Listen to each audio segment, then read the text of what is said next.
Matthew Wise, thank you so much for bringing me to your favorite pub, the Tales and Spirits in Amsterdam. Yeah, thanks for having me here. It's great to get to chat. Well, we know we're not in an Irish bar because there's chandeliers, but tell us a little bit more about this favorite bar of yours in Amsterdam.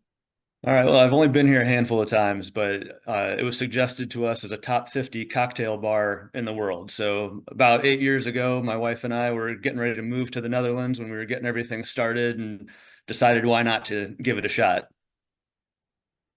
When So you as went, we, so go ahead. when you went in and you saw the chandeliers, and you must have said, "This is going to cost me." It's not too bad. They've got some decent prices for Amsterdam, so anybody can go. And is it one of those types of places where the barman, after a while, sort of knows what you order and or what? Yeah, well, I haven't been there enough to be a regular, but they definitely take care of you there.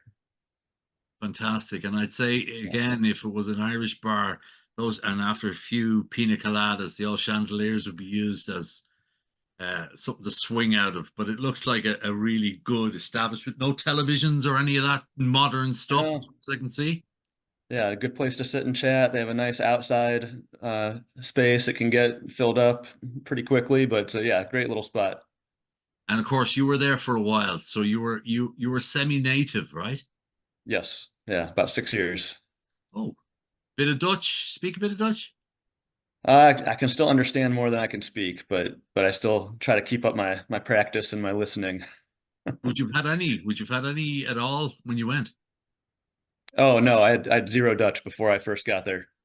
Wow, Yeah. that was interesting. Well, I guess they love to speak English though. So Yeah, so it also made it hard to practice. So once we had kids, they became better Dutch speakers than we did very quickly because of daycares and things like that. So then we started learning from the kids. and are they fluent? Not anymore because we've been away for a while. But yeah, when we left, the oldest one was fluent. Wow.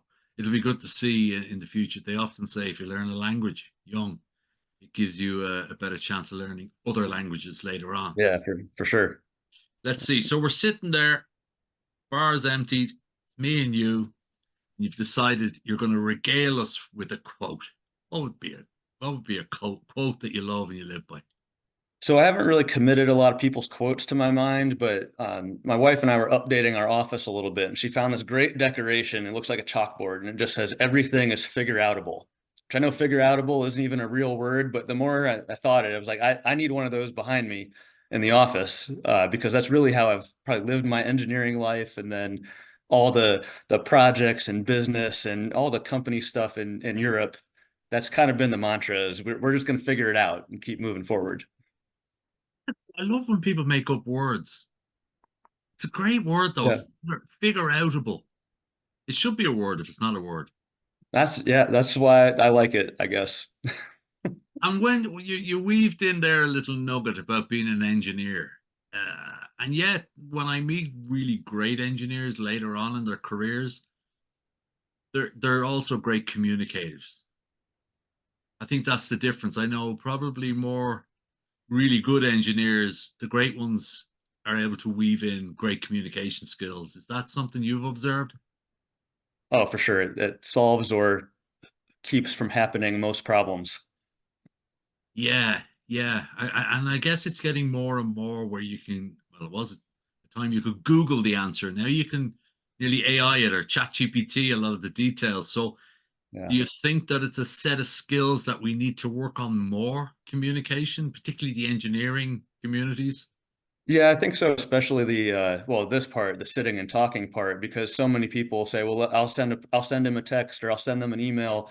And one of my comments to some of our younger team is, well, have you tried calling them yet? Just have a conversation, follow it up with an email if you want to, but just talk to the person. And like, That oh is yeah, maybe I should do that. that is such an amazing observation because I've younger children myself, kids in the age of 15, and I've had to change what I say because when you say have you talked to him, that also means text, WhatsApp, Sure. voice. That's so it is to your point. Did you physically hear their voice? Right. But it's interesting. So everything is figure outable. It's good. Yeah. So simple. Because you know the way sometimes, and maybe you've seen them as well, big long mission statements from organizations that nobody can remember after the first 3 or 4 words. Hmm. That's a good mission statement, isn't it? For a company that's a systems integrator, solutions provider like you are. Everything is Right. figure outable. We probably just aren't asking the right questions or something. I don't know. Yeah. A lot of it. So there you go. Your new mission statement. You can go to the CEO and you can give that to him, right? Motivation can be a challenge, different times, different days. What motivates you?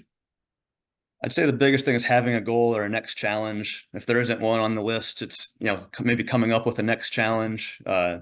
Before I was into the more business side, I was a fairly competitive runner and triathlete. So for about 15 years, there wasn't a time where I didn't have some athletic goal or a race on my calendar. So now I say I like to stay in shape because my priorities more shifted to family and some of the business side of things. But bottom line, if I don't have some type of a goal or something I'm really working towards, I do get unproductive. So it's definitely needing to have a challenging environment and a focus. Isn't that interesting? Because when we've met in the past and even earlier, you always cross me as a very collaborative, let's bring in lots of people, we'll find a solution. And yet, sort of runners and sort of people who like that's very mono. That's a real mono project or what was the other you said you did? You did running and Also, triathlete also. triathlete. So that's Yeah. basically a lot of time spent on your own. It is. I think it's a good balance because I do love working with my team and collaborating with people, but I think that's where I find balance or can do some of my best thinking or just work some things out is when you need that, I guess some of that solitude side of it. So it's definitely a mix. Oh yeah, I guess that's it. Well, it always is a blend. Yeah. Whatever, whatever gives you a bit of peace of mind. So that's really interesting. When you were in the Netherlands, obviously, a lot of flat running, a lot of Yeah, cycling on the flat. A lot. definitely. Yeah.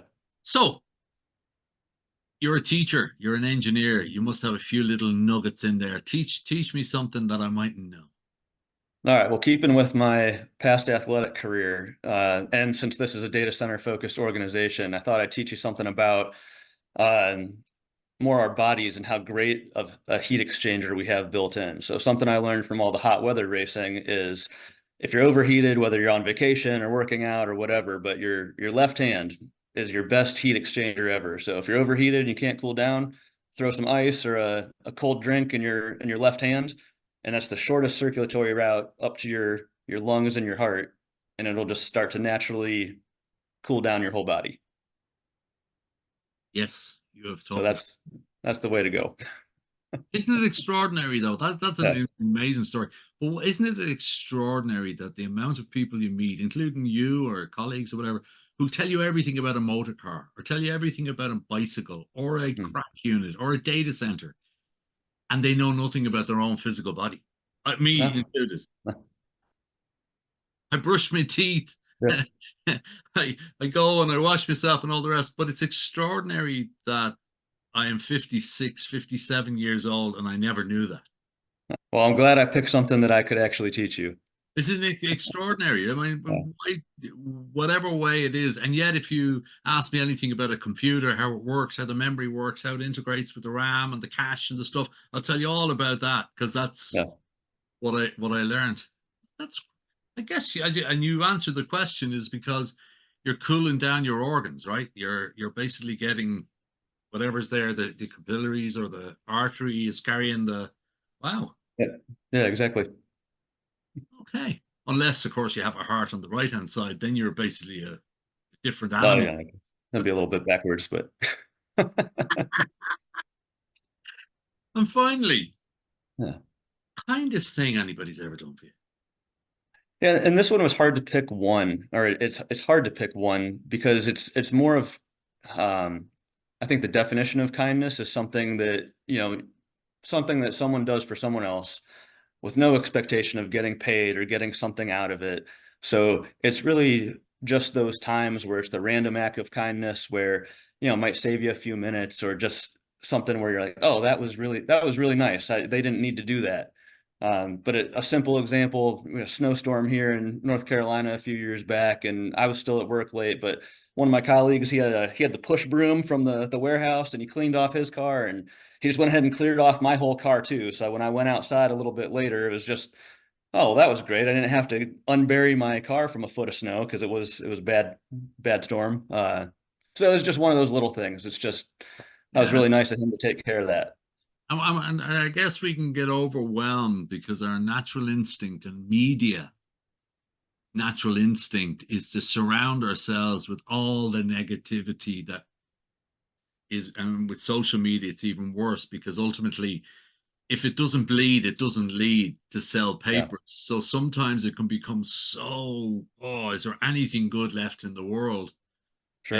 And small little things like that. I was in a newsagent's recently, and the person in front was 5 pence. Now, none of us use money anymore anyway, so it was Right.